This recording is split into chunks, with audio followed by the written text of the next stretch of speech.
Assalamualaikum dan salam Sarawakku sayang.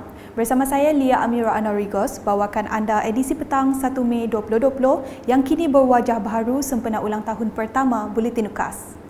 Tumpuan berita petang. Kerajaan hari ini telah memutuskan untuk melaksanakan Perintah Kawalan Pergerakan Bersyarat PKPB sebagai pendekatan untuk membuka semula ekonomi di seluruh negara secara terkawal. Perdana Menteri Tan Sri Muhyiddin Yassin berkata, bermula Isnin 4 Mei 2020, hampir semua sektor ekonomi dan aktiviti perniagaan akan dibenarkan beroperasi tertakluk kepada syarat-syarat dan SOP yang ditetapkan oleh pihak berkuasa.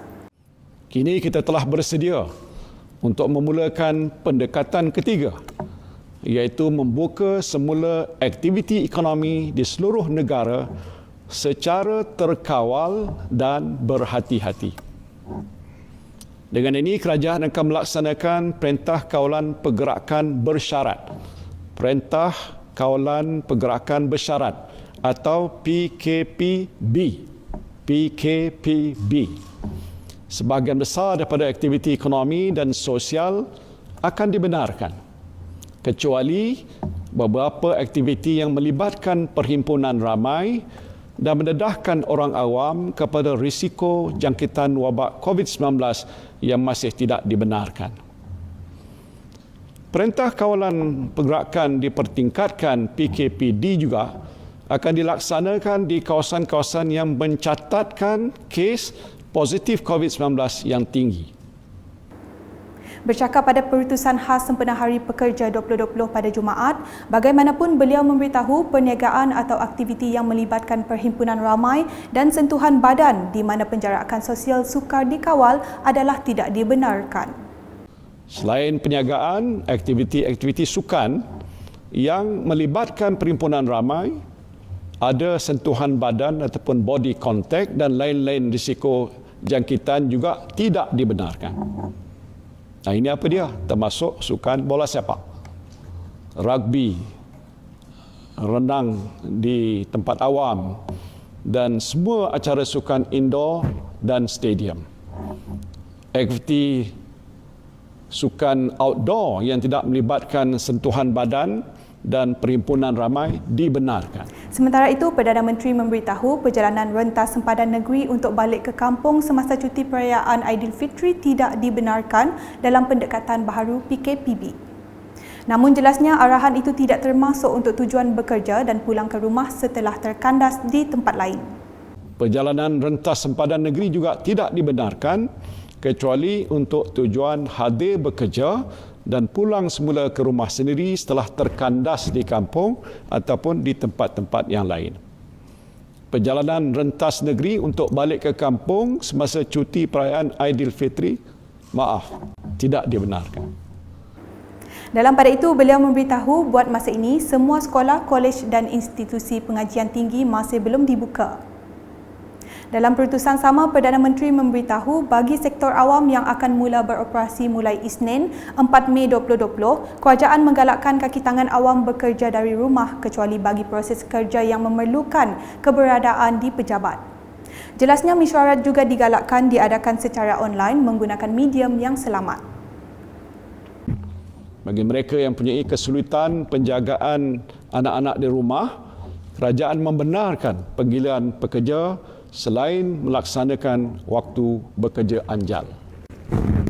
Saya minta supaya semua ketua-ketua jabatan mengadakan perbincangan di peringkat jabatan masing-masing untuk menyusun semua keperluan sumber manusia di jabatan dengan mengutamakan konsep bekerja dari rumah. Seterusnya, Perdana Menteri mahu semua majikan di negara ini mengambil langkah sewajarnya untuk mengelakkan pemberhentian pekerja disebabkan COVID-19.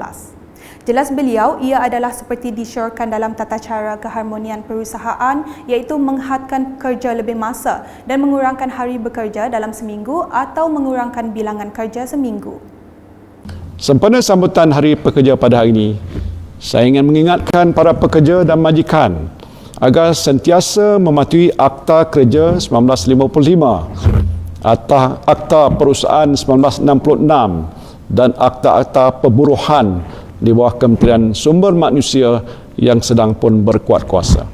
Kementerian Sumber Manusia telah mengeluarkan panduan pelaksanaan bayaran gaji penuh, bayaran gaji cuti sakit dan hospitalisasi bagi pekerja yang dikuarantin, alternatif tindakan cuti tanpa gaji dan pengurangan gaji dengan persetujuan bersama di antara majikan dan pekerja dalam tempoh PKP. Beralih ke laporan tempatan. Kumpulan pertama penuntut Sarawak dari Universiti Pendidikan Sultan Idris UPSI iaitu seramai 287 pelajar selamat tiba di lapangan terbang antarabangsa Kuching pada Jumaat. Menyambut ketibaan pelajar yang menggunakan pesawat MH2524 dari lapangan terbang antarabangsa Kuala Lumpur ialah Timbalan Ketua Menteri Sarawak yang juga pengerusi Jawatan Kuasa Pengurusan Bencana Negeri Dato' Amar Douglas Ugah Embas. Bercakap ketika ditemui media, Dato' Amar Douglas memberitahu kesemua pelajar itu diwajibkan menggunakan gelang tangan atau wristband bagi memudahkan penjejakan digital dan dikuarantinkan. Yang Mahmud has been very kind that these students will all be quarantined in hotels. Initially there was proposal they were quarantined in hostels. CM said jangan, bagus letak dia dekat hotel. At least maybe less stress. Sebelum itu, beliau turut meninjau operasi pemantauan dan pemeriksaan yang dilakukan di lapangan terbang antarabangsa Kuching. Berikutnya mengenai status terkini COVID-19 di Hospital Umum Sarawak HUS. Ketua Pengarah Kesihatan Malaysia, Datuk Dr. Nur Hisham Abdullah dalam satu kenyataan media pada Khamis berkata, berdasarkan siasatan setakat ini, tiada kes yang berpunca daripada pengendalian kes yang disahkan positif dari ward COVID-19 dan unit rawatan rapi ICU di hospital tersebut. Jelasnya, sehingga 29 April 2020, seramai 2,003 orang kontak rapat telah dikenal pasti susulan aktiviti pengesanan kontak rapat secara aktif yang dijalankan dan didapati 1,950 anggota kesihatan adalah negatif ujian pengesanan COVID-19. Tambah beliau, kebanyakan kes daripada kluster di HUS adalah berkait rapat dengan kluster terbesar di Kuching, iaitu kluster persidangan keagamaan bersamaan 29 kes atau 51.8%. Selanjutnya, Hospital Umum Sarawak HUS telah melaksanakan beberapa pendekatan sebagai langkah untuk mengekang jangkitan COVID-19 dalam kalangan petugas hospital. Pengarah Kesihatan Negeri Sarawak Dr. Chin Zin Hing berkata, antara langkah tersebut adalah dengan memperkukuhkan amalan kawalan jangkitan sesama petugas kesihatan. To tighten the monitoring on the strict infection control practices, example the hand hygiene, use of PPE, usage of the face shield with the surgical mask for all the staff in all clinical area, all right? And enforcement of social distancing, right, which we think is very important among the healthcare workers. Dr. Chin menambah, HUS juga akan melaksanakan pengesanan kes aktif terhadap petugas kesihatan bagi mengesan dan meletakkan mereka yang berjangkit dalam kuarantin. Sebagai penutup buletin, kami warga Seksyen Berita dan Hal Ehwal Semasa UKAS dengan sukacitanya sekali lagi memaklumkan hari ini 1 Mei 2020 merupakan sambutan ulang tahun pertama penerbitan Buletin UKAS.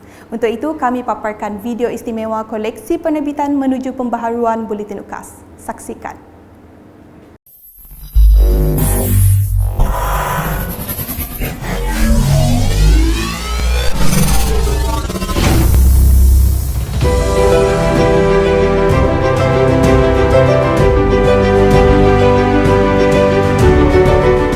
Kajian menyeluruh pindaan perkara 1 golongan 2 diluluskan.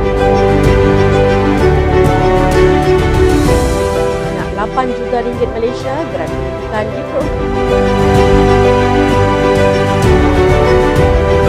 Satu kajian menyeluruh bagi mengkaji semua struktur dan menaik taraf mahkamah Malaysia. Kerajaan Sarawak merancang untuk mewujudkan agensi pembangunan kawasan luar Kuching bagi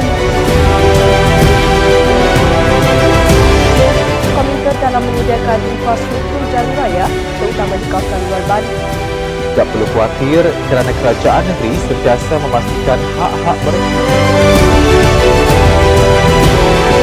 UKPN Sarawak kepada pejabat residen dan daerah RMDO untuk 3 bahagian. Kuasa Pengurusan Bencana Negeri JPBN Sarawak Dari tim pertama di yang mengupas bakat-bakat anak-anak muda. Yang semakin pantas, Perintah Kawalan Pergerakan telah dikeluarkan baru.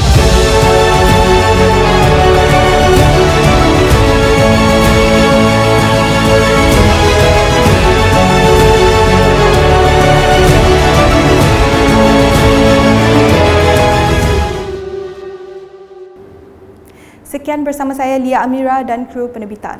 Masih tidak terlambat untuk mengucapkan selamat Hari Pekerja. Semoga setiap penat lelah dan usaha yang disumbangkan dibalas dengan kurniaan rezeki yang tidak disangka. Dapatkan berita terkini Sarawak setiap hari dengan melayari ukas.sarawak.gov.my atau di Facebook, Instagram, Twitter dan saluran YouTube Buletin Ukas. Salam Ukas.